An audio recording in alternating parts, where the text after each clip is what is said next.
Hello বন্ধুরা, তোমরা সবাই কেমন আছো? আশা করি ভালো আছো। আমরাও ভালো আছি। ১৭ই জানুয়ারিতে আমরা গেছিলাম বকখালি সি বিচ ঘুরতে। আর সেখানে গিয়ে দেখো আমার ছেলে কতটা আনন্দ করছে। আর এখন যে টাইমটা ভিডিওটা শ্যুট করেছিলাম তখন ঠিক 6:30 মতো বাজে। আর সূর্যের আলো যখন সমুদ্রে পড়ছে দেখতে খুব সুন্দর লাগছে। আর এই ঢেউ, জানি দীঘা পুরীর মতো ঢেউ না, তবু আমাদের কাছে সাধারণ মানুষের কাছে অনেক। বিশেষ করে আমি, কারণ আমি ভয় পাই দীঘা পুরীতে যেতে। আর যা ঢেউ, তখন বাচ্চা নিয়ে নামা তো দূরের কথা, আমি নিজেই নামতে ভয় পাই। আর এখানে ছোটোখাটো ঢেউ আছে, এখানে বাচ্চা নিয়ে নামতে আমার কোনো অসুবিধা হয়নি, খুবই আনন্দ করেছি। আর এই দেখো, সমুদ্রের পাড়ে নাম লিখছিলাম। সবাইকে দেখতাম যে সমুদ্রে বেড়াতে গেলে নাম লেখে, নাম বলতে আমাদের কারোর নাম না, ভগবান শ্রীরামের নাম লিখছিলাম। যে ভগবান শ্রীরামের নাম লিখলে নাকি সমুদ্রের ঢেউ নাকি মুছে দেয় না। তা সেটাই দেখছি, তা সত্যি এটা বাস্তব প্রমাণ। এটা একদম বাস্তব সত্য কথা। সমুদ্রের জল এসে কিন্তু নামটা মুছে দেয়নি।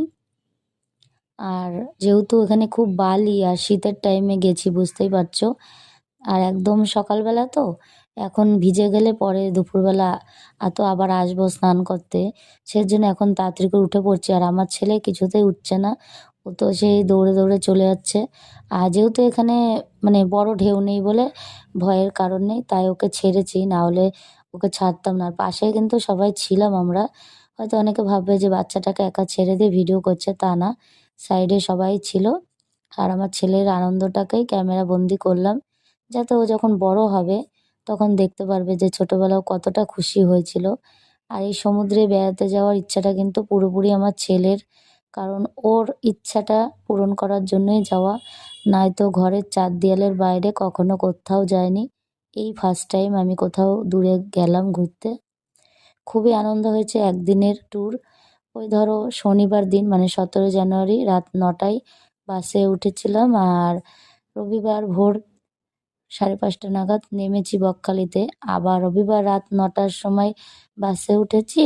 সোমবার ভোর ৩:৪০-এ আমাদের কল্যাণী বিটি কলেজ সেন্ট্রাল পার্ক ওখানে নামিয়ে দিয়েছে। এরকম আর কি। ২ রাত্রির মনে করো বাসেই কাটিয়েছি। আর আমার ছেলে এত আনন্দ করবে ভাবতেও পারিনি। বাচ্চা মানুষ আনন্দ করবে, এটাই স্বাভাবিক। কিন্তু যখন নিজের চোখে দেখছি যে আমার বাচ্চাটা এতটা খুশি হয়েছে, তখন তো মনটা ভরে যায়। টাকাটা বড় কথা না। অনেকের সময় হয় না যে যে এত টাকা খরচা হলো, এই হলো, সেই হলো, এরকম একটা মনে ভাবনা থাকে। যখন আনন্দটা টাকার কাছে কিছুই না। কথায় আছে, শখের দাম লাখ টাকা, এটা একদম সত্য কথা। আর